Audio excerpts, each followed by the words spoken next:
அனைவருக்கும் என் அன்பார்ந்த வணக்கங்கள். இதுதான் என்னோடய ஃபர்ஸ்ட் மூவி. ஸோ இந்த படத்தில் நான் நடித்ததுக்கு ரொம்ப சந்தோஷப்படுறேன். ஆஸ் அ ஸ்ரீலங்கன் பொண்ணாக இங்கே தமிழ் சினிமாவில் கால் எடுத்து வச்சதில் ரொம்ப சந்தோஷப்படுறேன். இந்த கதை கேட்கும்போது நானும் ஸ்ரீலங்கா, இந்த கதையும் அது மாதிரி இருக்குது அப்படிங்கும்போது உடனே எதுவுமே நான் யோசிக்கல, ஓகே அப்படின்னு சொல்லிட்டேன். சாரி. இலங்கை பெண்ணா இந்த படம் நடித்ததில் எனக்கு ரொம்ப ரொம்ப நன்றி. இந்த வாய்ப்பு கொடுத்த director sir, producer sir and co director sir, Kalai sir, எல்லாருக்குமே நான் யார் யார் பேர் டைம் இல்லாதனால எல்லாருக்குமே நான் ரொம்ப ரொம்ப நன்றி கூறிக்கிறேன். இந்த படம் வந்து மென்மேலும் வெற்றி பெறணும்னு கடவுள்கிட்ட பிரார்த்திக்கிறேன். நன்றி. எங்கள் கடலூர் மாவட்டத்தை சேர்ந்த அண்ணன் திருமாவளவன் அண்ணன் அவர்களும் அண்ணன் வேல்முருகன் அண்ணன் அவர்களும் அது என்னுடைய கடலூர் மாவட்டத்தை வச்சு ஒரு பாட்டு எழுதினாரு அண்ணன் கலை பாரதி அண்ணன். நான் சொல்லிட்டேன், ஒவ்வொருத்தவங்களும் மண்ணோட உரிமை வெறிதானம் எல்லாமே இருக்கும்ல, அதே மாதிரி தான் சினிமானாக்கா பொள்ளாச்சி, கோயம்புத்தூர், சென்னை, ஒவ்வொரு ஊர் சொல்லுவாங்க. நான் 30 வருஷமாக சினிமாவில் கஷ்டப்பட்டுட்டு இருக்கிறேன். நான் என் மண்ணோட பெருமையை சேர்க்கணும். அது எங்கள் பாலீஸ்வரர், எங்கள் தேவநாத சாமி, இவங்கெல்லாம் நான் காட்டணும். என் கடலூர் சேர்ந்த மக்கள் எல்லாரையும் அந்த படத்தை நடிக்க வைக்கணுன்ற ஒரு வெறி. அந்த வெறி தான் இன்றைக்கி இந்த படத்தோட முதல் ஒரு வெற்றியே. அண்ணன் வந்து வேதாஜி அண்ணன் வந்தாங்க, கலையண்ணன் வந்தாங்க. இந்தமாரி தம்பி, இந்தமாரி ஒரு கண்டென்ட் வச்சுருக்கிறேன், இலங்கை தமிழின மக்களுக்காக ஒரு படம் ஒன்று வச்சுருக்கிறேன், நம்ம பண்ணணும், கிட்ட வந்து நீங்கள் கோஆப்ரேட் பண்ணுங்கன்னு சொன்னாங்க. அதேமாதிரி அண்ணன் கூட நான் சேர்ந்து செயல்பட்டேன். கடலூர் மாவட்டத்தை பற்றி பாட்டும் வந்தது, என்னோட மக்களும் அதில் நடித்தாங்க. அதோட என் குடும்பம், நான் இந்த இடத்துல இருக்கிறேனாக்கா நான் சாதாரண ஃபேமிலியில் பிறந்தவன் தான். நான் ரொம்ப கஷ்டப்பட்ட ஃபேமிலியில் பிறந்தவன். நான் இந்த மேடையில் நிற்கிறதுக்கு காரணம் எங்கள் அம்மா, என் அக்கா, தங்கச்சி, எங்கள் அண்ணன், எங்கள் குடும்பம் தான். இந்த இடத்துல இந்த இவ்வளோ பெரியவங்க முன்னாடி என்னை நிற்க வச்சு இந்த நிற்க வைக்கிற காரணமே எங்கள் குடும்பம் தான். இது என்னுடைய 2வது படம். மொதல் படத்துக்கு அண்ணன் ஜாகுவார் அண்ணன் வந்தாங்க. இது என்னுடைய வெற்றி இல்லை, இது அண்ணனை மாதிரி, வேல்முருகன் அண்ணனை மாதிரியும், ஜாகுவார் அண்ணன் மாதிரியும் எல்லாமே எங்கள் மாவட்டம் சொல்கிறாங்கல்ல, அண்ணனுக்கு ஒரு மாவட்டம்னு ஒரு வீரம் வந்து சொன்னாங்கல்ல, கடலூர் மாவட்டத்தில் அவ்வளோ பேர் பாதிச்சிருக்கிறாங்க. ஒவ்வொரு முறையும் ஒவ்வொரு டைம்லும் உயிருக்கு போராடி தான் நாங்கள் அந்த கடலூர் மாவட்டத்தில் வாழ்ந்துட்டு இருக்கிறோம். என்னோட ஆசை இந்த கடலூர் மாவட்டத்தில் இந்த வள்ளலாறு, பாலீஸ்வரர் எல்லா இடத்துலையும் அந்த பேர் வந்தது. அதே போல் இந்த படம் வெற்றி அடைஞ்சு எங்கள் கடலூர் மாவட்டத்துக்கு எல்லாருக்கும் பெருமை சேர்க்குற அளவுக்கு முதல் காரணம் எங்கள் அண்ணன் வேதாஜி அண்ணனும் எங்கள் கலை அண்ணனும், இவங்க தான் முதல் காரணம். ரொம்ப சந்தோஷம். இந்த ப்ரெஸ்காரங்க, மீடியா, எல்லா நண்பர்களும் சொல்கிறேன், இந்த கடலூர் பாட்டை எல்லா எடுத்துன்னு போய் சேர்க்கணும். இதுக்கு இந்த உறுதுணையாக இருந்த எனது நண்பர் பாண்டியன் அவருக்கு என்னுடைய நன்றி தெரிவித்து நான் விடைபெறேன். இந்த இரவு பறவை இசை வெளியீட்டு விழாவுக்கு சிறப்பு விருந்தினராக வந்திருக்கும் டாக்டர் தொல் திருமாவளவன் அவர்களே மற்றும் என்னுடைய மண்ணின் மைந்தன் என்னுடைய அண்ணன் வேல்முருகன் அவர்களுக்கும் என்னுடைய நன்றியை தெரிவித்துக் கொள்கிறேன். மற்றும் இங்கே அமர்ந்திருக்கும் பெரியவர்கள் அனைவருக்கும் என்னுடைய சிறந்த நன்றியை தெரிவித்துக் கொள்கிறேன் சார். இப்போ அதிக நேரம் பேச முடியாதுங்க. ப்ரெஸ் மீடியா எல்லாருக்கும் என்னுடைய நன்றிகள். இந்த அது கேப்டன் ஆஃப் த ஷிப் இரவு பறவை டைரக்டர்ஸ் வேதாஜி பாண்டியன். இந்த படத்தை இந்த இடத்துல நிற்கிறதுக்கு முதல்ல என்னுடைய தமிழ்நாடு அக்ரிகல்ச்சர் யூனிவர்சிட்டியில் என்னுடைய சூப்பரண்ட் மிஸ்டர் மனோகர் சார் தான் நான் காரணம். மெயின் அவர் இல்லை, நாங்கள் இருக்க முடியாது. என்னுடைய நண்பன் ராதா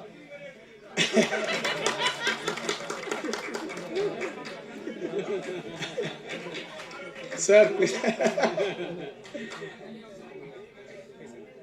சார் ஆக்சுவலி அவர் வந்து டாக்டர் நம்ம வேதாஜி பாண்டியன் டைரக்டர்ஸ் வராங்க, அவங்கள ஒரு தான் நம்ம மீட் பண்ணலான்னு சொல்லிட்டு கூப்பிட்டாருங்க. வீட்டிலேருந்து சரி சொல்லிட்டு போகணும். சார் பார்த்த உடனே என்னை பார்த்தாருங்க. என்னை பார்த்துட்டு உங்கள் ஸ்ட்ரக்சருக்கு நீங்கள் வந்து என்னுடைய ஐபிஎஸ் ரோல் நீங்கள் பண்ணுங்கள், டிஎஸ்பி ரோல் பண்ணுங்கன்னாரு. சார் நான் ஆக்சுவலி வந்து டாக்டரேட் ஹார்டிகல்ச்சரிஸ்ட் 2001 பேட்ச். நான் ஒரு சாதாரண ஒரு கிராமத்தில் பிறந்தேன். சாருக்கு தெரியும், நீங்கள் அவுட் ஆஃப் 195 கண்ட்ரிஸ் இருக்காங்க ப்ரெசென்ட்டில். நான் யாருனையும் இது வரைக்கும் யாருக்கும் தெரியாது. என் ஒய்ஃபுக்கு மட்டும் தெரியும். எங்கள் அப்பா என்னை கஷ்டப்பட்டு படிக்க வச்சாருங்க. நான் ஸ்கூல் ஃபஸ்ட்டு எடுத்தேன் 10th கவர்மெண்ட் ஸ்கூலில். நான் ஸ்கூல் ஃபஸ்ட். அதுக்கப்புறம் MS agri horticulture, BS agri horticulture, MS agri, PhD. அது ஒரு 2001 பேட்ச் முடிச்சுட்டு 2000 5ல் என் ஒய்ஃபை மேரேஜ் பண்ணிக்கிட்டேன். எங்கள் அப்பா என்னை கஷ்டப்பட்டு வளர்த்தாருங்க. 27 வயசில் டாக்டரேட் ஹார்டிகல்ச்சர் முடிச்சுட்டு 26 வயசில் தமிழ்நாடு அக்ரிகல்ச்சர் யூனிவர்சிட்டியில் ரிசர்ச் அசோசியேட் ஹார்டிகல்ச்சர் நான் ஜாயின் பண்ணேன். அதுலேருந்து 2015 வரையும் தமிழ்நாடு அக்ரிகல்ச்சர் யூனிவர்சிட்டியில் ஒர்க் பண்ணேன் சார். நான் நினச்சேன் படிச்சுட்டு யூஜி பிஜி டாக்டரேட்டுக்கு எல்லாம் கிளாஸ் எடுப்பாங்க, நார்மல். நம்ம ஊர் பேர் பத்திரக்கோட்டையை கொண்டு வரணும் நேஷனல் லெவலில், வேர்ல்டு வைடு கூகுளில் ஏற்றணும்னு நினச்சேன். It is a clonal multiplication from Pathirakottai local. நீங்கள் கூகுளில் சர்ச் பண்ணி பாருங்கள், TNAU PLR to ஜாக் ஒருத்தர் தான் நான் ரிலீஸ் பண்ணேங்க. அப்போ தமிழக முதல்வர் டாக்டர் கலைஞர் தான் அதை ரிலீஸ் பண்ணார். செப்பரேட் சயின்டிஸ்ட் அவார்டு கொடுத்தாங்க. இது ஏன்னா சாதாரணமாக ஒரு டாக்டரேட் முடிச்சுட்டா சயின்டிஸ்ட் வந்து படிச்சுட்டா சயின்டிஸ்ட் கிடையாதுங்க. உணவு உற்பத்தி பண்ணணுங்க, புதுசாக கண்டுபிடிக்கணும். 38 டிஸ்ட்ரிக்ட் MLTRT கொடுத்து டெஸ்ட் பண்ணி agriculture extension official AO ADH JD அவங்கள கொடுத்து டெஸ்ட் பண்ணி எது பெஸ்ட் ஒன்று கொடுத்து, அதுக்கப்புறம் வைஸ் சான்சலர் டேரக்டர்ஸ் அவங்களும் அப்ரூவல் கொடுத்து ஸ்டேட் ஒர்க் டிஸ்கமிட்டி போகும். ஸ்டேட் அக்ரிகல்ச்சர் மினிஸ்டர் தென் CM தான் ரிலீஸ் பண்ணணும் எந்த ஸ்டேட்டுக்கு சூட்டபிள். இப்படி வந்து பார்த்தோன்னா டாக்டர் கலைஞர் மூலமாக 4 F1 ஹைப்ரிட்ஸ் ரிலீஸ் பண்ணுங்க தமிழ்நாடு அக்ரிகல்ச்சர் யூனிவர்சிட்டியில். எவ்வளோ பெரிய ஜாம் போகணும் இருக்காங்க.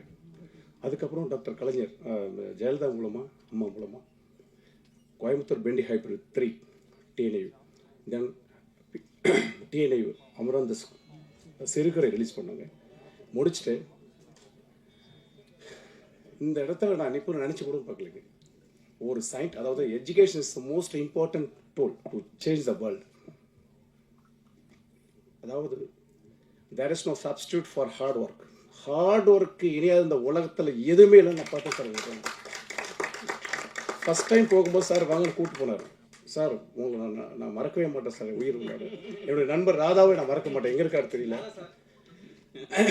அவங்க வந்து என்னுடைய பிரதர் மாதிரி அவங்களை எனக்கு கைட் பண்ணுவாங்க. சார் கூட்டம் ஒரு சொன்னாங்க, முடிச்சிட்டேன். இவர் வந்து ஒரு சாங் ப்ளே பண்ணி காமிச்சாங்க. இந்த அப்பா சாங் போகும்போது என் ஒய்ஃப் அழுதுகிட்டே இருந்தாங்க சார். அதுவே சக்ஸஸ் படத்துக்கு நான் பார்த்தேன். நானும் அப்படியே கண்ணு கலங்கினேன். இந்த மாதிரி, அதாவது என்னுடைய சித்தப்பா டைரக்டர் தங்கப்பிரச்சன், அவர் ஆக்சுவலி நான் தொடர்பு கொள்ள முடியல. நைட்டும் பேசின வாய்ஸ் நோட் கொடுத்து அவருக்கு பிஸியாக இருக்கான்னு தெரியல. அழகி, சொல்ல மறந்த கதைகள், பள்ளிக்கூடம், 9 நோட்டு, இதெல்லாம் என்ன படங்க. அந்த மாதிரி படங்கள்லாம் நான் அந்த மாதிரி வரும்னு ஆசைப்படுறேன் சார். சார் வந்து அருமையாக பண்ணியிருக்காங்க சார். சொன்ன மாதிரிங்க அடுத்தபடி பார்த்தீங்கன்னா நல்லா பண்ணிக்கிறேன் சார். பாடல்கள் நல்லா வந்திருக்குங்க சார். எல்லாரும் தமிழ்நாட்டில் உள்ள அனைத்து மக்களும் வந்து இதை போயிட்டு நீங்கள் வந்து பார்க்கணும்னு சொல்லி நான் சிரம் தாழ்ந்து வேண்டிக் கொள்கிறேன். Thank you sir. தேங்க்யூ. இந்த இரவு பறவை திரைப்படத்தை நான் இந்த ஒரு நல்ல ஒரு கான்செப்ட் எடுத்திருக்கேன். படத்துடைய தலைப்பு இரவு பறவை. இந்த இரவு பறவைனா இரவில் இரையை தேடி பறந்து அதை இரையை தேடி கொண்டு வந்து சாப்பிட்டுட்டு அது உட்காந்து பறக்கிற பறவை இல்லை. இது இரவு பறவை.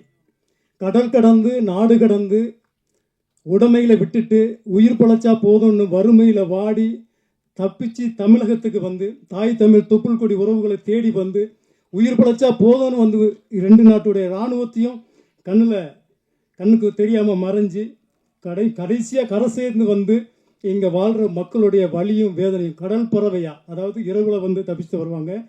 அதனால் அந்த இரவு பறவைன்ற அந்த டைட்டில் அதுக்காக வச்சோம். அந்த மக்களுக்காக நான் ஒரு சிறப்பான ஒரு வாழ்வியலான படத்தை நான் எடுத்திருக்கேன். இந்த படத்துக்கு நீங்கள் எல்லாருமே சப்போர்ட் பண்ணணும், மீடியா நண்பர்கள் எல்லாருமே. இது இன்னொன்றுனா, இந்த படத்துக்கு நான் என்ன நினச்சேனோ அதை நான் எடுத்திருக்கேன். இந்த படத்தை வாழ்த்த வருகை இருக்கின்ற என் ஆருயிர் அண்ணன், நான் என்ன சொல்கிறதுன்னு தெரியல, என்னுடைய கடவுளாக நினச்சிக்கிட்டு இருக்கிற எங்கள் அண்ணன் திருமாவளவர்கள் இதை நேரில் வந்து என்னை வாழ்த்துறதுக்கு வந்தது மிகப்பெரிய சந்தோஷமாக இருக்குது. அதுவும் இன்னொரு மிக பிரம்மாண்டமான ஒரு மனிதர், எங்கள் விடிவெள்ளி, தமிழகத்தின் விடிவெள்ளி அண்ணன் வேல்முருகன் அண்ணன் அவர்கள். அண்ணன்ட்ட சொன்ன உடனே, இந்த கான்செப்ட் சொன்ன உடனே இது மிகப்பெரிய ஒரு ரீச் ஆகும், நல்ல கான்செப்ட், நான் கண்டிப்பாக வருவேன், அவசியம் வருவேன் அப்படின்னு சொல்லிட்டு எனக்காக வந்து வருகை தந்திருக்கிறார். அவர்களுக்கும் ஒரு மிகப்பெரிய நன்றியை தெரிவித்துக் கொள்கிறேன். மற்றும் இங்கே வருகை தந்திருக்கிற அனைவருக்கும் போதிய நேரமின்மை இல்லாத காரணத்தினால் அனைத்து தரப்பட்ட எனக்காக உழைத்த கடலூர் மக்கள், கடலூர் நடிகர் சங்கம், என்னுடன் பணியாற்றிய உதவி இயக்குநர்கள், டெக்னீஷியன்ஸ், ஒவ்வொருத்தரையும் நேரம் சொல்ல விரும்பலை, நான் முடியலை, டைம் இல்லை. எனக்காக என்னுடன் தோள் கொடுத்த மின்சாரம் திரைப்படத்தின் இயக்குனர் அண்ணன் செல்வகுமாரன் அவர்கள்லாம் எனக்கு ரொம்ப மிகப்பெரிய உதவியாக இருந்தாங்க. இன்னும் இன்னும் நிறைய சொல்லணும், எனக்கு போதிய நேரம் இல்லை. தலைவர்கள்லாம் பேசணும் இந்த படத்தை பற்றி மிகப்பெரிய அளவில்.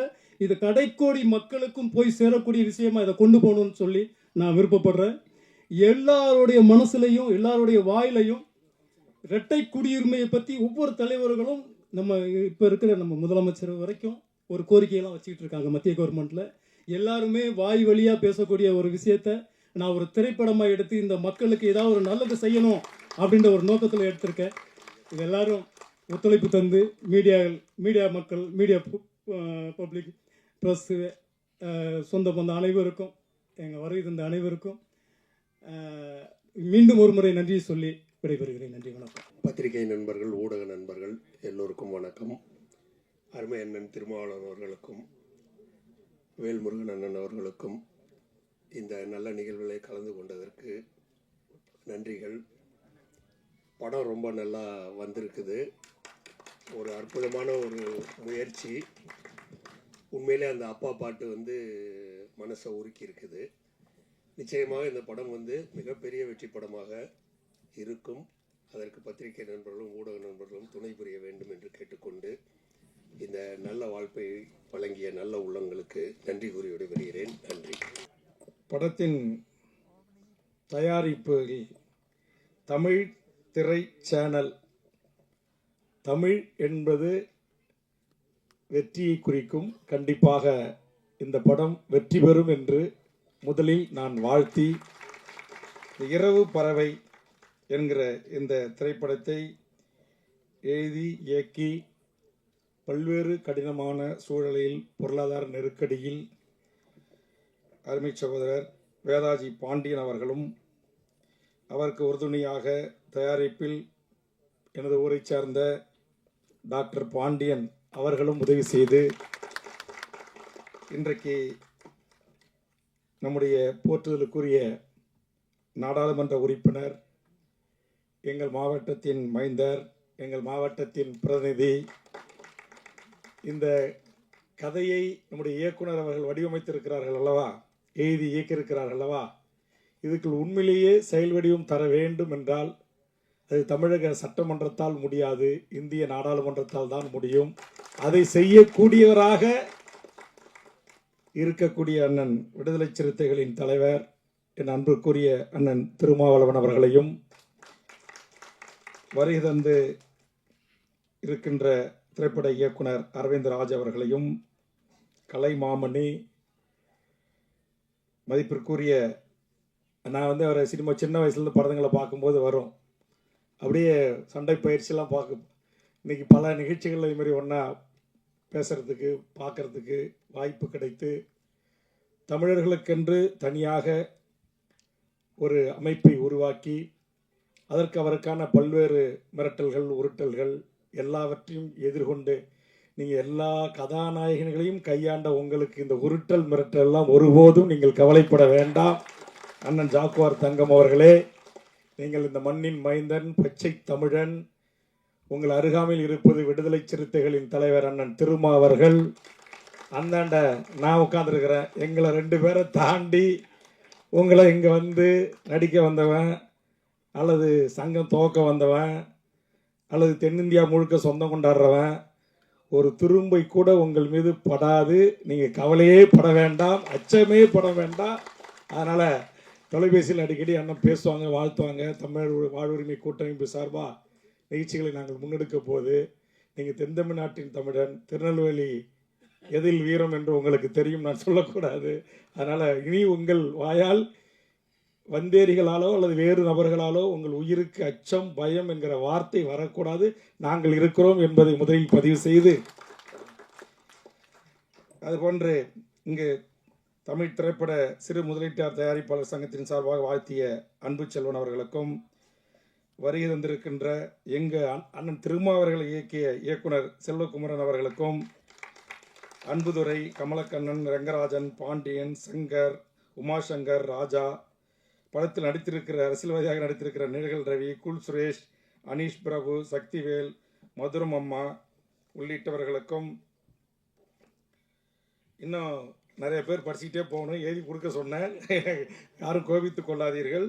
அதுபோன்று இந்த எனக்கு வந்து அமர்ந்த உடனேயே அந்த பாட்டு, அது குறிப்பாக நான் பிறந்து வளர்ந்து எல்லா இடங்களிலும் சுற்றி திரிந்த எங்கள் கடலூரில் தொடங்கி ராமாபுரம், வள்ளலார் பிறந்த வடலூர், விருத்தாச்சலம், சிதம்பரம், பிரத்யேகமாக என் தொகுதி பண்ருட்டி, என் தோட்டத்தில் இருக்கிற பலாப்பழம், அப்புறம் என் தொகுதியில் இருக்கிற அக்கடவள்ளி, என் தொகுதியான நெல்லிக்குப்பம். ரொம்ப நன்றி. இந்த பாடல் ஆசிரியர் புண்ணியவன் யாருங்க? ரொம்ப மகிழ்ச்சி. ஏன்னா எனக்கு ஒரு ஆதங்கம் உண்டு. என்னதான் இருந்தாலும் இந்த மண்ணின் மீது ஒரு ஈர்ப்பு, ஒரு பாசம் இருக்கும்ல. எனக்கும் இருக்கும், எங்கள் அண்ணன் திருமாவுக்கும் இருக்கும், அண்ணன் ஜாக்குவாருக்கும் இருக்கும், எல்லாருக்கும் இருக்கும் அந்த மண்ணின் மீது. உலகத்துக்கே ராஜாவாக இருந்தாலும் தாய்க்கு பிள்ளைதானு சொல்லுவாங்கல்ல, அந்த மாதிரி கொங்கு நாட்டை பற்றி அந்த மொழியில் அந்த கலாச்சாரத்தை குறித்து படம் வரும். தென் தமிழ்நாட்டு குறிப்பாக மதுரை, திருநெல்வேலியை மையமாக வச்சு படம் வரும் நிறையா.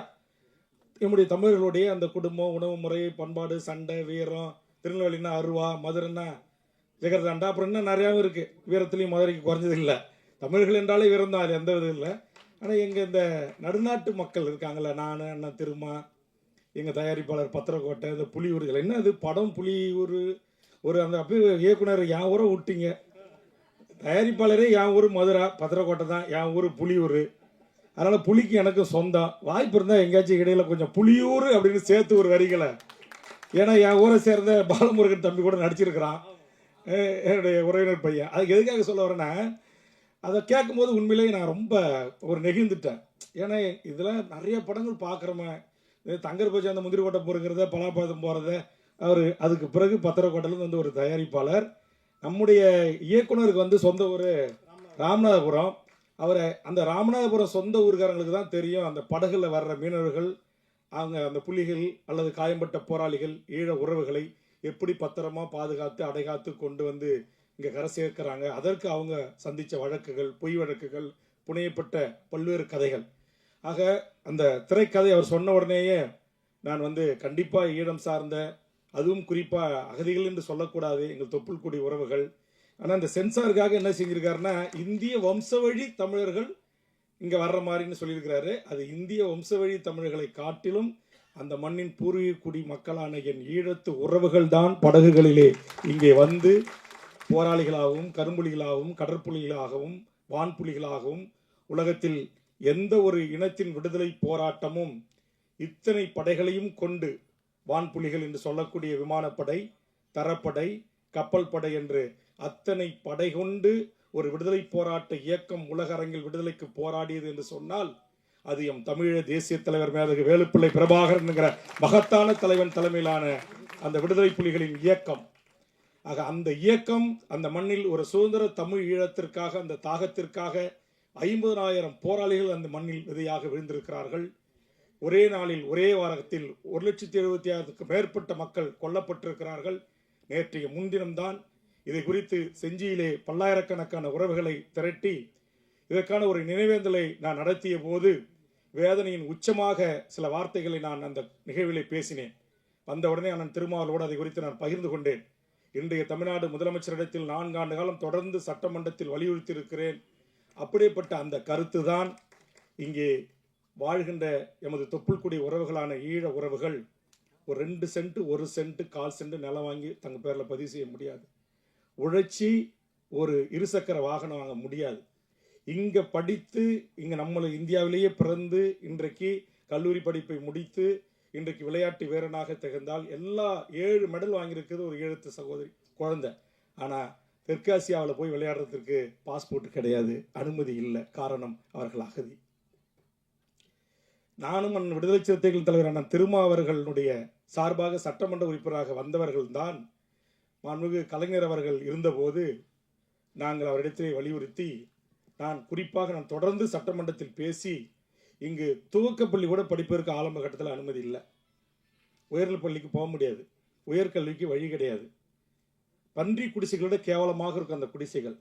அவர்களுக்கு அடிப்படை வசதிகள், கட்டமைப்புகள், அதை அத்தனையும் கொஞ்சம் கொஞ்சமாக சட்டமன்றத்தில் போராடி ஒரு மக்களால் தேர்ந்தெடுக்கப்பட்ட தமிழக அரசு இங்கு வாழ்கின்ற எமது உறவுகளுக்கு இந்த கூட்டத்தில் கூட என் கோரிக்கை ஏற்கப்பட்டு மாண்புமிகு தமிழக முதலமைச்சர்களால் ஈழ அகதிகள் குடியிருப்பு என்று சொல்லக்கூடியதை மாற்றி அமைத்து அவர்களுக்கு 3000 வீடுகளுக்கான அறிவிப்பு வெளியிட்டிருக்கிறார்கள். இப்போ பல்லாயிரக்கணக்கான வீடுகள் தமிழ்நாடு முழுவதும் இவர்கள் வாழ்கின்ற இடங்களில் கட்டி தந்து கொண்டிருக்கிறோம். அதில் கூட எனக்கு திருப்தி இல்லை. நான் ஆய்வுக்கு போன எல்லா கலெக்டர் ஆஃபீஸஸ் எல்லாம் கூட்டுக்கிட்டு அவர் கழிவறையை வெளியில் வச்சுருப்பாங்க. நான் சொன்ன ஒரு வயது வந்த பெண் அல்லது ஒரு இந்த பேய் பிசாசுக்கு பயப்படுற ஒரு பொண்ணு, ஒரு சின்ன பையன் எப்படிங்க 12 மணி 2 மணிக்கு வெளியில் வந்து அவன் டாய்லெட்டை பயன்படுத்த முடியும்? கட்டி கொடுக்க தான் கட்டி கொடுக்குறீங்க, இன்னும் ஒரு 10 அடி சதுரடி கொஞ்சம் பெரிதாக கட்டி கொடுக்கக்கூடாதுன்னு அதற்கு ஒரு பரிந்துரையும் நான் செய்தேன். நான் எதற்காக இதையெல்லாம் சொல்லுகிறேன் என்று சொன்னால், இன்றைக்கு இங்கு வாழ்கிற இந்த மக்கள், அவருடைய தொப்புள் கொடி உறவுகள் உலகம் முழுவதும் வாழ்கின்றார்கள். கனடாவில் ஒரு ஈழத்தமிழர் இன்றைக்கு அமைச்சராக பதவியேற்றிருக்கிறார். இந்த நேரத்தில் அவருக்கு நான் வாழ்த்துக்களை இந்த நிகழ்ச்சியின் சார்பாக சொல்லுகிறேன். நாடாளுமன்ற உறுப்பினர்களாக பல உயர்ந்த பதவிகளை வைக்கிறார்கள். ஆனால் இந்தியா எமது தாய்நாடு, பன்னெடுங்காலத்திற்கு முன்பு கடல்கோளால் பிரிக்கப்பட்ட என் ஈழம் என்கிற ஒரு தேசம், அந்த தேசத்தின் உறவுகள் இந்த மண்ணில் எவ்வளவு வலியோடு வேதனையோடு வாழ்ந்து கொண்டிருக்கிறார்கள். இன்றைக்கும் காலையில் 10 மணிக்கு வெளியில் வேலைக்கு போயிட்டு மாலை 6 மணிக்குள்ள சிறப்பு முகாமுக்களுக்கு திரும்பலை அப்படின்னா கியூ பிரான்ச் அடுத்த நிமிஷம் அங்கே போய் நிற்பாங்க. இதையெல்லாம் நான் கூட அண்ணன் திருமாவட்ட வழியோடு சொன்னேன். 11 முறை இந்த மக்கள் படுகின்ற துன்பம் துயரங்களை குறித்து நான் இந்த நாட்டுடைய முதலமைச்சரை சந்தித்து கடந்த சில மாதங்களில் பேசியிருக்கிறேன். சமீபத்தில் ஒரு 6 பேர் கைது செய்யப்பட்டிருக்கிறாங்க. அவர்கள் செய்த குற்றம் பாஸ்போர்ட் இல்லாமல் வந்தது, படகுகளில் வந்தது. இந்த கதையின் கரு அப்போ ஒத்து போகுது. அவர் இது கதை இயக்குனர் என்கிட்ட அந்த கதையும் சொல்லலை, என்ன இதுமாரி இதை சார்ந்த ஒரு படம் அப்படின்னாரு. நேற்றுக்கு தான் நான் ரொம்ப கோபமாக உணர்ச்சி வயப்பட்டு அந்த மேடையில் பேசினேன். முதலமைச்சருக்கு வேண்டுகோள் வைத்தேன்.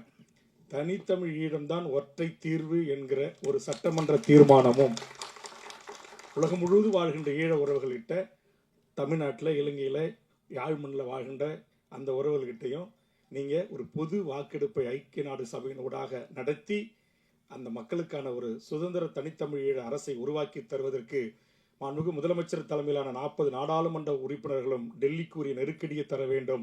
அண்ணன் திருமா அதற்கு வழிகாட்ட வேண்டும், தலைமையேற்க வேண்டும். இதை கருத்தைத்தான் நேற்றைய கூட்டத்தில் நான் பேசினேன். அது இன்னைக்கு அப்படியே வந்து பொருந்தது. இந்த கதையும் அதான். அதுக்கு பிறகு நான் சொன்னேன் 5 சொன்னேன். அதில் ஹைலைட்டாக நான் சொன்னது இந்த தீர்மானம். இது திருச்சியில் ஒரு சிறப்பு முகாம் இருக்குது. ஏற்கனவே பல முகாம்களை நான் அண்ணன் எல்லாம் நான் இருந்த பாமக எல்லா கட்சியும் சேர்ந்து போராடி பல சிறப்பு முகாம்களை மூடிட்டோம். ஆனால் இன்றைக்கி ஒரு சிறப்பு முகாம் அங்கே இருக்குது. அதை மூடணும். அவங்க மூடிட்டு அவங்க விரும்புகிற நாடுகளுக்கு உலகம் முழுவதும் என் ஈழ உறவுகள் உட்காந்துருக்காங்க. அவங்க அரவணைத்து அன்பு பாராட்டிருக்காங்க. லண்டன் ஏற்றுக்கிறான், அமெரிக்கா ஏற்றுக்கிறான், ஆஸ்திரேலியா ஏற்றுக்கிறான், உலகத்தில் எல்லா நாடுகளும் ஏற்றுக்கிறான். அந்த நாட்டு குடிமகனாக இருக்கிறான், வேலை கிடைக்கலன்னா சம்பளம் கொடுக்குறான், வீடு வாடகை இல்லாமல் கொடுக்குறான், எல்லா உதவிகளும் செய்கிறான். ஆனால் என் தொப்புள் கொடி உறவு என்று நம்ம பேசுகிறோம். பக்கத்தில் 10 மைல் தூரத்தில் இருக்கிற என் உறவுகள் இந்த மண்ணில் எவ்வளவு வலியோடு வேதனையோடு இருக்கிறாங்க. இன்னமும் தமிழ்நாட்டுடைய காவல்துறை உளவு பிரிவு, கியூ பிரிவு கண்காணிப்பின் கீழ் தான் அவர்கள் வாழ்கிறார்கள். இன்னமும் என் ஈழத்து உறவுகளுக்காக நான் கடந்த சட்டமன்ற கூட்டத்தொடரில் கவன ஈர்ப்பு கொண்டு வந்து 20 நிமிடம் போராடி பேசியிருக்கிறேன். ஒன்றிய அரசு மருத்துவம் படிப்பதற்கு என் ஈழத்து உறவுகளை அனுமதிக்கவில்லை, இன்னும் அனுமதிக்கலை. இப்போ குறிஞ்சிப்பாடிலாம் வருதுனால சொல்கிறேன். ஒரு பெண் புள்ள எம்டெக் படித்த பொண்ணு, அந்த பொண்ணு ஒரு 2 சென்ட் இந்த விதிகளை தெரியாமல் ஒரு 2 சென்ட் நிலம் வாங்கிறதுக்கு அது ஒரு அக்ரிமெண்ட் போட்டாங்க. இதை பக்கத்தில் இருந்த யாரோ ஒருத்தன் அரசுக்கு போட்டு கொடுத்து அந்த பெண்ணையும் அவங்க அப்பாவையும் 55 நாள் சிறை பிடிச்சிருக்கிறாங்க. சிறையில் இருக்காங்க, கடலூர் சிறையில். அவங்க செய்த குற்றம் என்ன? அவர்கள் உழைத்து சம்பாதித்து ஒரு 2 சென்ட் சொந்தமாக வாங்கி ஒரு வீடு கட்டிக்கலான்னு ஆசைப்பட்டது குற்றமா? நான் கேட்கிறேன். நீங்கள் உலகத்தின் பல்வேறு நாடுகளை சார்ந்தவர்கள் இங்கு மாடா மாளிகை, கோடா கோபுரம் கட்டி வாழ்கிறார்கள். என்னுடைய சொந்த பகுதியான நீலகிரி மாற்றான் கைக்கு சென்று கொண்டிருக்கிறது. எங்களுடைய வணிகம், எங்களுடைய உற்பத்தி, எங்களுடைய தொழில், எங்களுடைய பண்பாடு, கலை, கலாச்சாரம், நாகரிகம், தொன்மை, வரலாறு, இலக்கியம், இலக்கணம் எல்லாம் இன்றைக்கு கொஞ்சம் கொஞ்சமாக மற்றவர்கள் கைப்பற்றி கொண்டிருக்கிறார்கள். எல்லாவற்றையும் நாங்கள் இழந்து கொண்டிருக்கிறோம். ஆக எல்லாவற்றையும் இழந்து அவர்களுக்கு வீடு இல்லையா, வாசல் இல்லையா, நிலம் இல்லையா, காணி இல்லையா, உறவுகள் இல்லையா, எப்படி வாழ்ந்த எம் இனம்? அந்த இனம் இங்கு வந்து இவ்வளவு ஒரு துன்பத்தோடு துயரத்தோடு வாழ்கின்ற இந்த வழிகளை எல்லாம் எடுத்து பல திரைப்படங்கள் வெளியிடுவதற்கு முயற்சித்த போது ஒன்றிய அரசு சென்சார் நிறுவனம் தடை செய்தது, தடுத்து வைத்தது. கண்டிப்பாக இதற்கு சென்சார் வாங்கியாச்சு. நான் வந்த உடனே பக்கத்தில் இருந்த நம்ம தயாரிப்பாளர் கேட்டேன், வாங்கியாச்சு அப்படின்னாரு. எனக்கு கொஞ்சம் விசாரி சொல்கிறேன் அப்படின்னாரு. ஏன்னா நான் அண்ணன் திரும்ப ஏற்கனவே இதே இடத்துல ஒரு படத்துக்கு வந்தேன். அந்த இயக்குனர் பட்ட வலிகள் வேதனைகளுக்காக, ஆமாம் தோழர் சேக்குவரா, அதற்காக நாங்கள் முற்றுகை போராட்டம் நடத்தணும் நாங்கள் 2 பேரும் அப்படின்னு அண்ணங்கிட்ட அனுமதி வாங்கி நான் அறிவித்தேன். நான் எதுக்கு நான் சொல்ல வரேன்னா, அப்படி நம்முடைய வலிகளை, நம்முடைய வேதனைகளை, நம்முடைய வாழ்வியலை, நம்முடைய பண்பாட்டை, கலை, கலாச்சாரத்தை, அதையெல்லாம் சொல்லும்போது இங்கே ஒன்றிய அரசு அதிகாரிகளால் அனுமதி மறுக்கப்படுகிறது. ஆக அந்த மக்கள் படுகிற அந்த துன்பம், அதைத்தான் நேற்றுக்கு நான் 5 சொன்ன முதலமைச்சருக்கு, நீங்கள் எனக்கு என்ன கூட நிறைய பேர் நண்பர்களே, ஒரு சீட்டு வாங்கிட்டு போய் அங்கே நிற்கிறாரு, திரும்ப 2 எம்பிக்கு போய் நிற்கிறாரு, 4 எம்எல்ஏக்கு போய் நிற்கிறாரு அப்படின்றாங்க.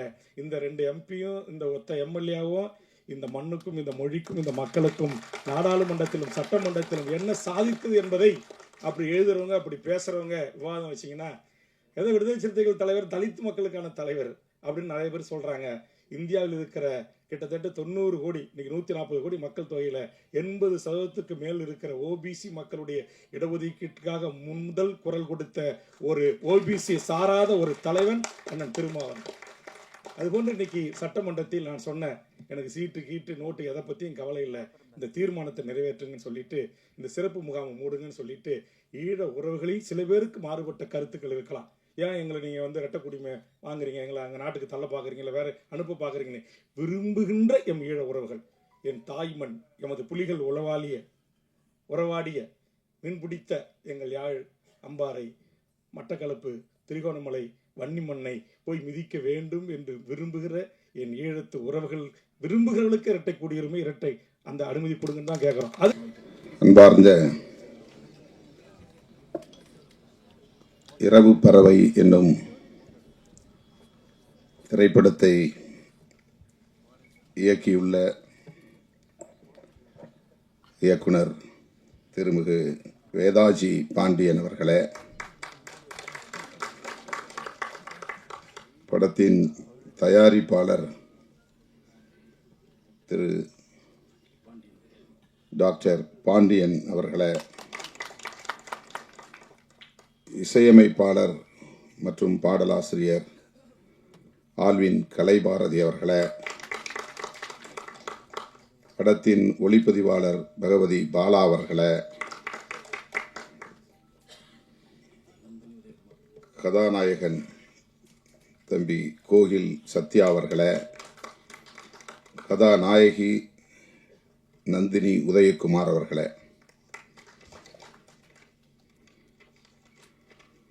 இந்த நிகழ்வில் பங்கேற்று உணர்ச்சிகரமாக இங்கே உரையாற்றி அமர்ந்திருக்கிற தமிழக வாழ்வுரிமை கட்சியின் தலைவர், சட்டமன்ற உறுப்பினர் அன்பு இளவல் தி வேல்முருகன் அவர்களே,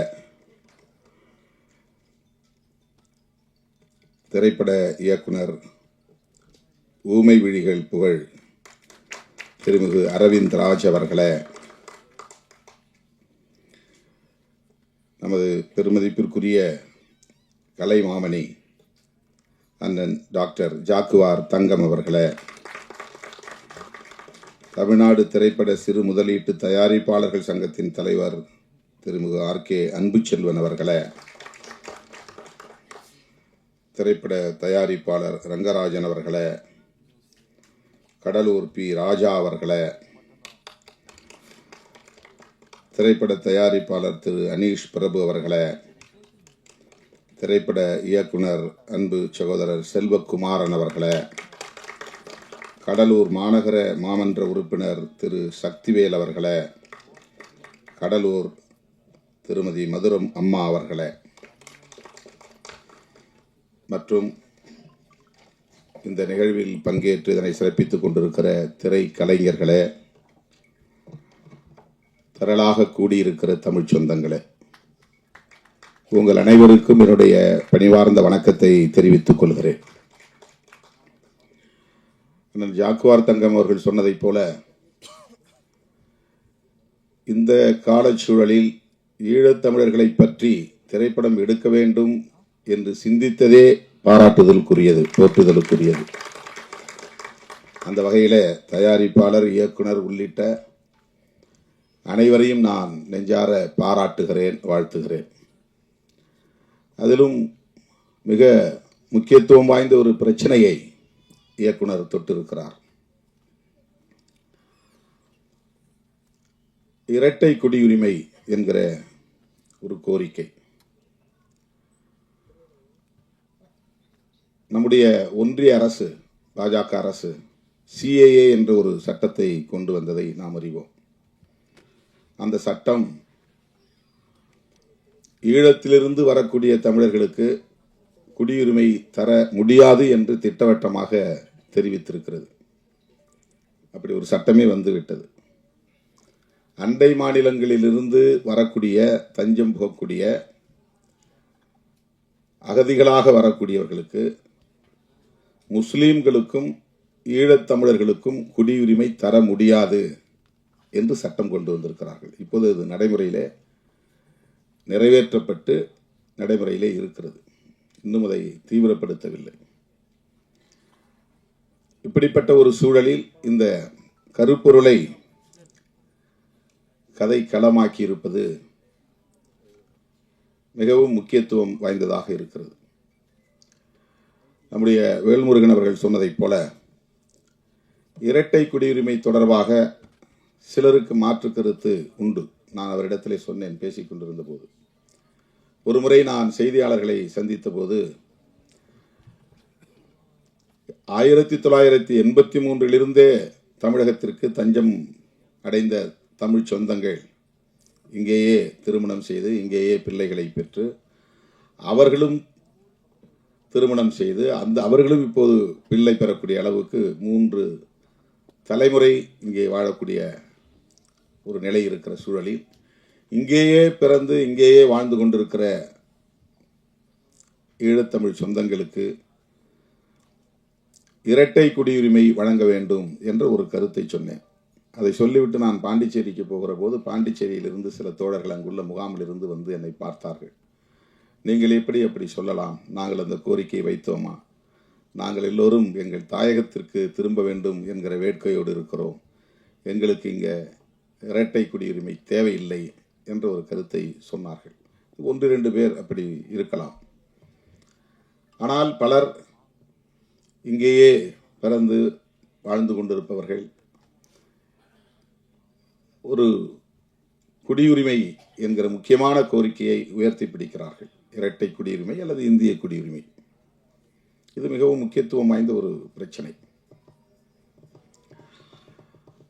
இலங்கையிலே 2 வகையான தமிழர்கள், பூர்வீக தமிழர்கள் வடக்கு கிழக்கு மாகாணங்களில் வாழ்கிறார்கள்.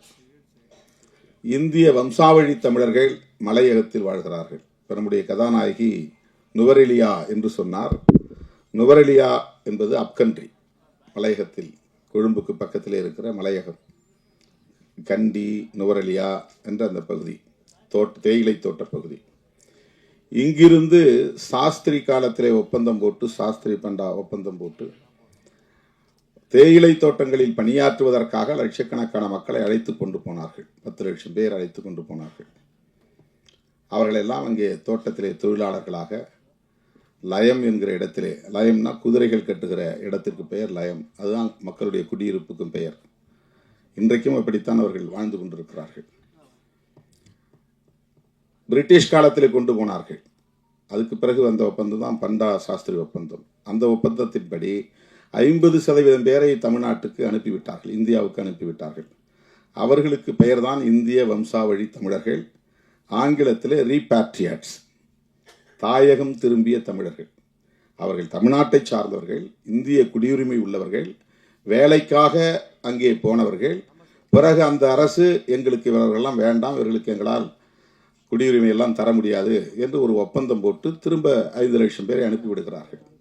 எஞ்சியவர்களுக்கு அங்கே குடியுரிமை தராமல் நீண்ட காலம் இருந்தது. அப்கண்ட்ரியிலே இருக்கிற மக்களுக்கு குடியுரிமை தரப்படாமல் நீண்ட காலம் போராடி இப்போது குடியுரிமை பெற்றுவிட்டார்கள்.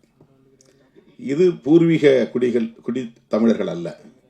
வடக்கு கிழக்கு மாகாணங்களில், யாழ்ப்பாணம் சொல்றோம் இல்லையா, வன்னி சொல்றோம், அது வடக்கு மாகாணம். மட்டக்களப்பு, அம்பாறை அது கிழக்கு மாகாணம். இது 2 சேர்ந்து தான் ஈழம், தாயகம், தமிழ் ஈழம், வடக்கு கிழக்கு மாகாணங்கள். அந்த வடக்கு கிழக்கு மாகாணத்தை சார்ந்த தமிழர்கள் தான் பூர்வீக தமிழர்கள். சிங்களவர்கள் அங்கே குடியேறுவதற்கு முன்பு இலங்கை முழுவதும் சேர்ந்து வாழ்ந்த, பறந்து வாழ்ந்த குடிமக்கள் தமிழர்கள். இதை அல்லாம இன்னொரு தமிழர்கள் இருக்கிறாங்க. அவங்க யாருன்னா, கொழும்பிலே வணிகம் செய்து கொண்டு அங்கேயே போய் செட்டில் ஆன தமிழர்கள். தமிழ்நாட்டை சார்ந்தவங்க அங்கே போய் பிஸ்னஸ் பண்ணுறாங்க, டெக்ஸ்டைல் பிஸ்னஸ் பண்ணுறாங்க, பலசரக்கு வியாபாரம் பண்ணுறாங்க. பல வகையான வியாபாரங்களை பண்ணிட்டு அங்கேயே போய் செட்டில் ஆயிடுறாங்க. அவங்க வந்து வம்சாவழி தமிழர் அப்படின்னு சொல்ல முடியாது. ஏன்னா அப்பப்போ போயிட்டு வந்துடுறாங்க. அங்கே வீடு இருக்குது, அவங்களுக்கு அங்கேயே பிஸ்னஸ் இருக்குது. யாழ்ப்பாணத்திலும் அந்த வடக்கு மாகாணத்திலும் கிழக்கு மாகாணத்திலும் வாழக்கூடியவர்கள் அந்த மண்ணின் மைந்தர்கள். நம் நாடு வந்து பூகம்பத்தால் 2ஆ பிளந்த போது லெமுரியா கண்ணு அழிஞ்சு போச்சுன்னு சொன்னாங்க இல்லையா? அழிஞ்சது போக எஞ்சிய பகுதி தான் தீவாக இருக்குது. அப்போல்லாம் இதெல்லாம் சேர்ந்து ஒரே நிலப்பரப்பாக இருந்தது. ஆஸ்திரேலியாவும் இதில் சேர்ந்த நிலப்பரப்பாக இருந்தது. மூழ்கி போன லெமுரியா கண்டம் ஒரே நிலப்பரப்பாக இருந்தது. அப்படிப்பட்ட காலத்தில் லெமுரியா உள்ள போயிருச்சு, பகுருளி ஆறு உள்ள போயிருச்சு. எஞ்சிய பகுதி தீவா இருக்கு. அந்த தீவு இன்னைக்கு நமக்கு இன்னொரு நாடு, ஆனால் அன்னைக்கு ஒரே நிலப்பரப்பாக இருந்தது. அப்போ நாம் எல்லாம் ஒன்றா சேர்ந்து வாழ்ந்த காலம். நம்முடைய முன்னோர்கள் எல்லாம் ஒரே நிலப்பரப்பாக இருந்தது. இப்போ திடீர்னு இப்போ தமிழ்நாடு 2ஆ பிளந்துருதுன்னு வச்சுங்க. சென்னைக்குள்ள வெள்ளம் புகுந்துருது, 2ஆ பிளந்துருது.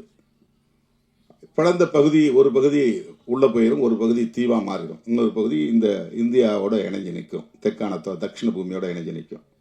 சென்னை, செங்கல்பட்டு, காஞ்சிபுரம், திருவள்ளூர்லாம் இதோட இணைஞ்சிருக்கும். நடுவில் தண்ணி பூந்து அரபிக்கடலில் போய் கலந்துருதுன்னு வச்சுங்க.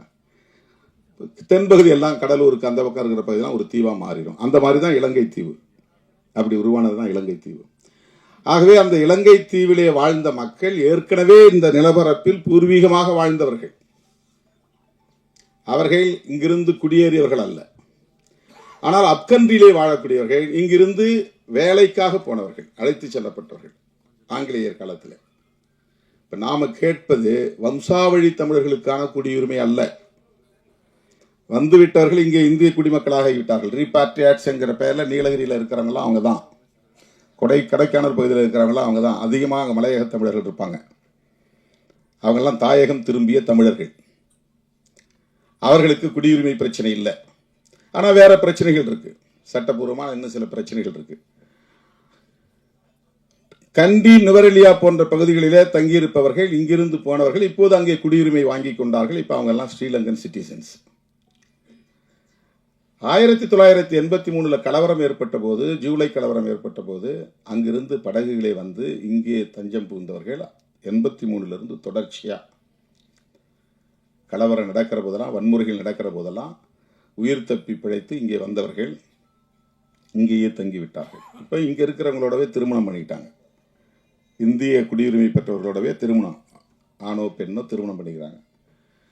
இப்போ முகாம்கள் இருக்கிறாங்க. முகாம்கள் இருந்த நிலைமைகளை நம்முடைய வேல்முருகன் அவர்கள் மிகுந்த விருப்பத்தோடு சொன்னார். போராடி எப்படியெல்லாம் அவங்களுக்கு வீடுகள் கட்டித்தரணும், அவங்களுக்கு வழங்கப்பட்ட மாதாந்திரப்படி. நான் ஒரு முறை காட்டுமன்னார்குடியில் போய் ஒரு முகாம் பார்த்தேன். ஒரு சின்ன ஒரு ஹால், அதுக்குள்ள புடவையால் தான் தனித்தனி வீடு மாதிரி மறிச்சு புடவை தான் வால் மாதிரி சாரீஸாலே அப்படியே கட்டிக்கிட்டு அதுக்குள்ளே தான் ஒரு குடும்பம். அது மாதிரி இன்னொரு தடுப்பு கட்டியிருப்பாங்க, அதுக்குள்ளே ஒரு குடும்பம். அவங்களுக்கு தனி வீடே இல்லை. மொத்தத்தில் ஒரு டார்மிட்ரி மாதிரி ஒரே ஹால். அந்த ஹாலுக்குள்ளே வந்து பிளைவுட் போட்டு கூட தடுத்து கொடுக்கல, அவங்களே துணியால் வந்து தடுத்து குடியிருந்தாங்க. அவங்க ஊருக்கு பக்கத்தில் அம்பலவாணன்பேட்டையில் ஒரு முகாம் இருந்துச்சு. காட்டு சாகை புலியூர் பக்கத்தில் அங்கே ஒரு முகாம் இன்னைக்கு இருக்குது. அந்த முகாமுக்கு போய் நானும் கட்சியில் பொதுச் செயலாளர் ரவிக்குமார்லாம் போய் பார்த்தோம். அந்த மாதிரி ஒரு 5-6 முகாம்களை பார்த்துட்டு ஒரு ரிப்போர்ட்டு போய் அன்றைக்கு டாக்டர் கலைஞர்கிட்ட கொடுத்தோம். அவங்களுக்கு மாதம் வழங்கக்கூடிய அந்த தொகை, உதவித்தொகை பத்தாது, அதை உயர்த்தணும்.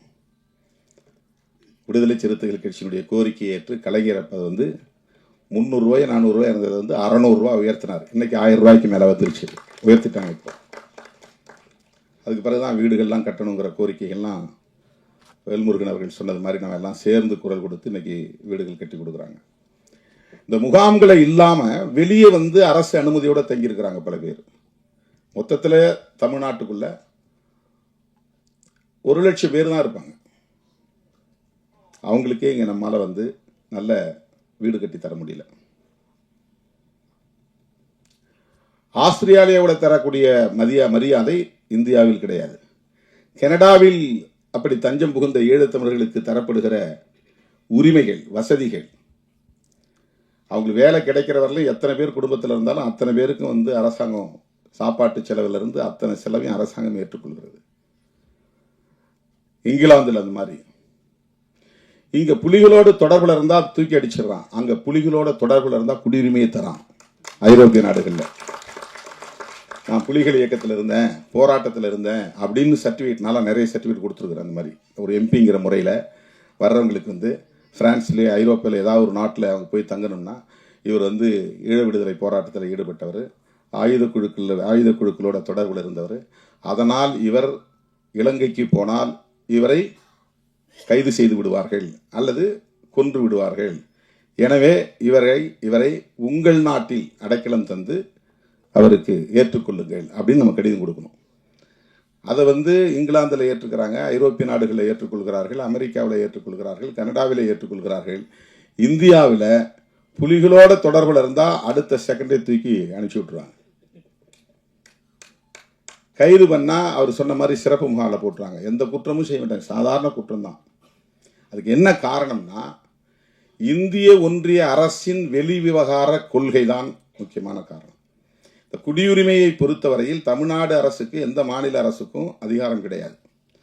சட்டமன்றத்தில் ஒரு தீர்மானம் நிறைவேற்றலாம். இப்போ கூட அவர் சொன்னார் இல்லையா, நான் செஞ்சி கூட்டத்தில் பேசினேன், தீர்மானம் நிறைவேற்றுங்கன்னு, தமிழிடம்தான் ஒரே தீர்வுன்னு சட்டமன்றத்தில் தீர்மானம் நிறைவேற்றுங்க. அந்த மாதிரி இரட்டை குடியுரிமை வழங்குங்கள் என்று தமிழ்நாடு சட்டமன்றத்திலே தீர்மானம் நிறைவேற்ற முடியும். அவங்களால சட்டம் மசோதா பில்லு கொண்டு வர முடியாது.